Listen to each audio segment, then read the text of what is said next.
Hi, my name is Enda Murray. I'm the director of the Irish Film Festival. I'm delighted to be joined tonight by Emer Reynolds, the director of Joyride, and the film's co-star, Charlie Reid. Charlie and Emer, you're very welcome to Sydney. Hi, Enda. Thanks so much for having me. Hey, start with you, Emer. It seemed like only yesterday we were talking to you about your recent film about Phil Lynott, but now you're back again, but this time in County Kerry. So you've crossed the country since we last saw you. Hey, tell us about this. How this project started off. Actually, it did start roughly around when I was making the Phil Lynott film. As you know, my background is in feature documentaries. The Phil Lynott film was my third feature doc, but I was looking for a chance to move into drama.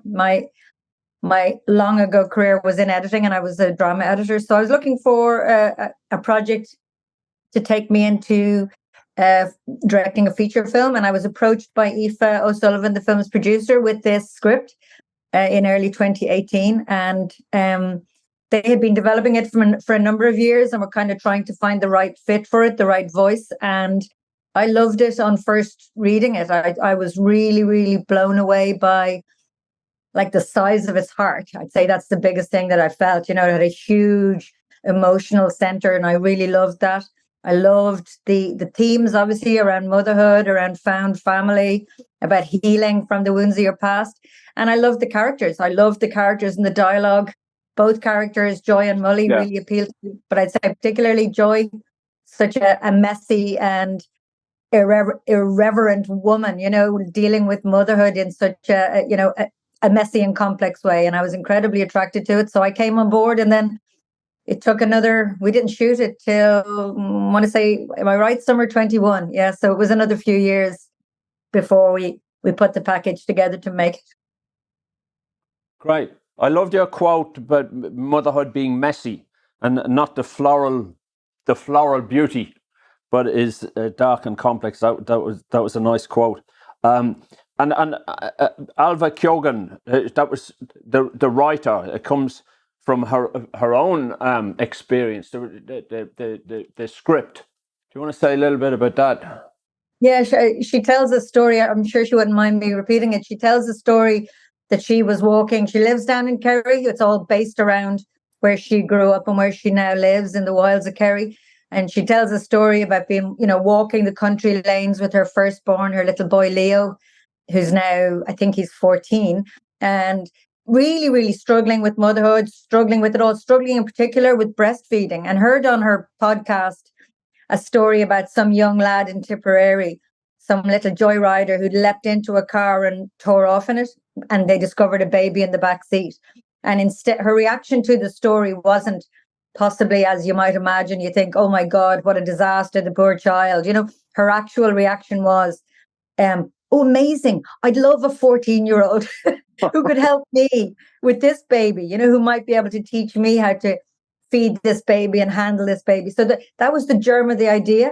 And, all the other pieces then kind of mushroom out of that. But that center idea, and in fact, in the film, I know your audience have seen it, that we call it the baptism scene, that center scene where Mully helps Joy to feed the baby. And it's this transformative moment. That stayed the kernel of the film. And no matter what else we changed all around it in terms of characters and plot, that center scene stayed as it was, because it was the linchpin for the whole film. And tell us a little bit about casting. And I suppose we'll come to you in a moment, Charlie. But I suppose the story of how Olivia Colman got on board with the project. Yeah, she was the only name I had on the list for Joy. Now, absolutely assuming there was never any chance we'd get Olivia Colman, but it was a kind of a, hopeful, let's just write to her, let's see, it's worth a chance, and then we'll work our way down the list. But so I wrote her a letter. We sent her the script, and I wrote her a letter, and just talking about the part and how I referenced this beautiful film she had done, Tyrannosaur. I don't know if you saw it. I mean, it's a good 10 years ago now. It's a fantastic film. And she'd blow you away with the depth of her truth in it, and how deep and how real she can be, and it's incredibly vivid. And yeah, she loved the script. She loved the character of Joy and wanted to jump on a call, and we got along famously. And that very day, she said, "I'll do it." And of course, like like every Irish person, I said, "Well, you don't have to rush into it now. I'm not making you come." And she was like, "No, no, no, I want to do it." And I was like, "Oh, okay, fantastic." So, of course, once she committed, all the funding fell into place and all the plans accelerated. And we went out, and Charlie came to the film in a much different way. He was one of 1,500 young men who sent in casting tapes to be considered for the role of Mully. And let Charlie tell you that story. He went through an awfully long, arduous process of repeated auditioning, and emerged victorious. And I'm so proud and privileged and honoured to have cast him, because I think he's an incredible young talent. Great. Charlie, do you want to tell us how that story from your side? How did you hear about the project? Well, we had seen a casting call about it, and my dad said to me, "Is it something you'd be interested in doing?" And I said, "Yeah, definitely." So we went in, we sent in the tape for it, and then it was a few back and forth of about, I'd say, maybe 4 or 5 of them, and then we met Emer over Zoom, and then we went in and met her in person, and then we found out a few days later that I got the role. And then, I mean, it was a really great experience, actually, because it's helped me now set up for if other auditions or something are to come in, or other tapes, and it's helped me. But I really enjoyed the process. And what kind of experience had you prior to getting this part? Have you done any, studying with acting or any short films? Well, I mean, I've been on stage from a really young age, and I always used to go on stage, and then I started doing amateur stage productions local, and then I was in an acting school, and then I got onto this TV show with CBBC called Nova Jones, and I was in that, and that was the only real, and that was about a week's filming, and that was the only real experience I had before this. So I was kind of, I didn't really know what I was doing when I was going in. When we were going up, I was a bit nervous, actually, but there's no need to be honest. I mean, everyone made it so easy for me, and everyone helped me a lot, and it was all worth it in the end. So. And how long was the actual filming period for you? It was, I think we went down the first week, and then we had a week there before we started filming, and then there was 5 weeks of straight filming every weekday. So I mean, but it was great crack. I mean, I genuinely loved it so much. I learned so much while I was down there. I did so much while I was down there, and it still, to this day, was the best summer I've ever had. So I mean, we just had such crack down there. Wow, that's a good commendation. I suppose what I was interested was the visual style, Emer, and how you married up the visual style with the themes that you were exploring.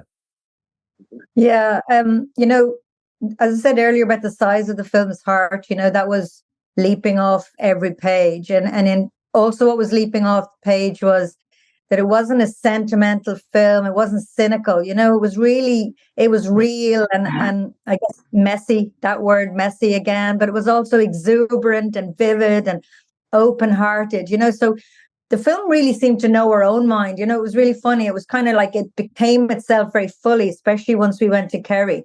And, I felt the film almost, I was wondering, could the film in its style be almost like the characters, that they were open-hearted and defiance was the word that kept coming out in Joy's costume and in all the type of setups we were, that there was this feeling of these two characters were not polite and coy, they were kind of, they were really wrestling with their lives, and really, so the film I think in its style and in its tone, And particularly because we were filming in Kerry and we were really having to embrace the landscape. And like 20 of the 25 days shooting were outdoors, so we were having to really be in the place and be in the landscape. And so that really influenced how the film became this kind of, I think, this colorful, exuberant, fresh, I hope, this place that really, it feels like real Ireland, but it's got a little bit more attitude, it's a little bit more bold, perhaps. What do you think you brought from your documentary experience into the drama? I just love how it really taps along, works. It's got great pace. Charlie can confirm or deny this. I think what I brought was I really, I treated the actors and their work the same as I would in my documentaries with my contributors. It's almost like I want to reveal their humanity. I want to connect in a real way. So I really wanted the actors to feel the place was real and that what they were doing together in the moment should feel real. And I was very aware that I might trigger if it didn't feel real. And of course, Olivia brings that in spades and showed that Charlie in spades, that feeling of, I think, if I'm correct, Olivia said to Charlie, let's just try to forget all this circus and just be here together doing. And from the minute Charlie said he was nervous, he didn't seem nervous on day one. He was fish to water. Is that right? That's duck to water, not fish out of water, duck to water, and really just went for it, So I think I brought that. I don't know if you'd feel that was true, Charlie. No, definitely. Yeah, 100%, because like what Emer made so great about this film is that she almost let you decide who you wanted the character to be. And it was really nice to have that, just to have that, and you being able to do what you wanted with the character. You have directors out there who, have a vision of the character in their mind, and then they make you do it that way. But what Emer did is she had a vision, but she combined it with our vision as well, and she was great in that way, that it allowed us to make this sort of character our own as well as her. So did you feel you were able to put your own spin onto Mully from bringing stuff to it? How does that work if because you're reading off a page, you're reading the script, then you felt you were able to bring your own spin to it. Is that? Do you want to tell us about how you do that? Yeah, well, I mean, you kind of have to see how you relate to the character. I always saw it as a way. Mully's a young Irish teenager. And I was also at the time, a young Irish teenager, and I kind of found a way to be able to relate to him and everything. I kind of feel what he would feel like in this situation, and Emer really helped with that because she just allowed me to sort of put my own spin on the character, and that was me being able to relate to him, and it really helped, and I think it really made the character Mully sort of come alive. Also, Charlie, I had seen Charlie through a long process of interviewing and auditioning, so I knew that his instincts around Mully were very clear, were very close to what we liked, that he was bold and kind of, annoying and kind of, free-spirited, but also incredibly vulnerable and sensitive and brave, So he had already shown me all those qualities in the work he had done auditioning for the part. So, I knew that my role on the set was to kind of make a safe space for him and Olivia and Lachlan and all the other characters, to really just be as safe and as bold and as expressive as they want. Of course, we were able to moderate it a tiny bit if we needed to, take it down or move it a little if it wasn't working. But really, I think just making the room for Charlie to work on his own instincts was the way to go, and I think it really worked out. Cool. I love the scenes with the carnival. What inspired the? It's like some of it, Mockness or meets the Puck Fair or something. What?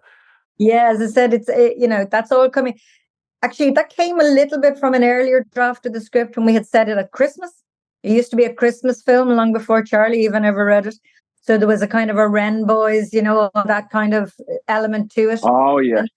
And then we moved it to the summer. And then it was kind of based on those. Kerry have these kind of, Mockness type kind of pagan festivals. So it came out of that. And actually, all the performers that Mully meets that day, they're all real pagan. They're called the Pagan Rave down in West Kerry. They have all these amazing festivals. And even that giant baby's head that you see on the trailer that Mully and Joy take a ride with.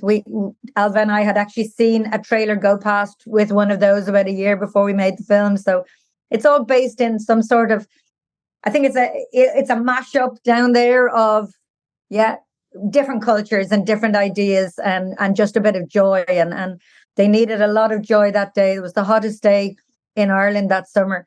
And they were all dancing around in all these sheepskin rugs and kind of animal heads. And it was horrific for them, but worth it for us. That's an unusual problem to have in Ireland. We're used to it in Australia, with being too hot. Charlie, if I was to put you on the spot and say what was the most enduring experience that you had making the film, what do you think is going to stay with you?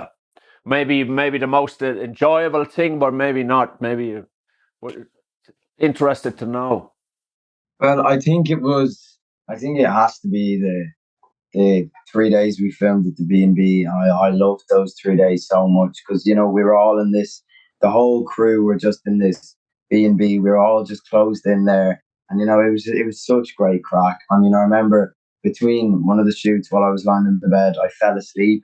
And while between shots, and then, everyone was taking a picture of me while I was falling asleep. And then it was just great crack, and then also the sea swimming as well. I mean, the days on the beach, that was great fun. I mean, some of it was a bit scary, but it was great fun. Like, so, I mean, it would have to be between the two of them, and just like the friends I made along the journey. I mean, there's people I still talk to that were on the film. People like Carl King, who was a locations manager, Thomas White, who was the medic, Michelle Lucy. All these people, I still speak to them today, and I think it's amazing how we've still stayed in contact after, and that's what I wanted to happen. I just imagined about how I'd still be talking to them in a few years' time, and it's just, I made so many friends along the journey, and I'm really that was really what was the main thing for me.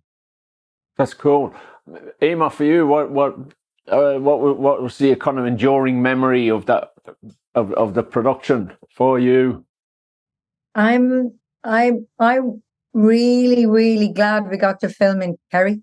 There was a chance that we wouldn't get to film in Kerry because it's easier financially and in terms of facilities and all that Kerry at some point might have been shot in the Wicklow Mountains near Dublin, and we would have tried to keep close to the city for many reasons. And Screen Kerry, and amazing woman down there, Siobhan O'Sullivan, they really worked hard with us and with my producers to make it feasible to shoot in Kerry.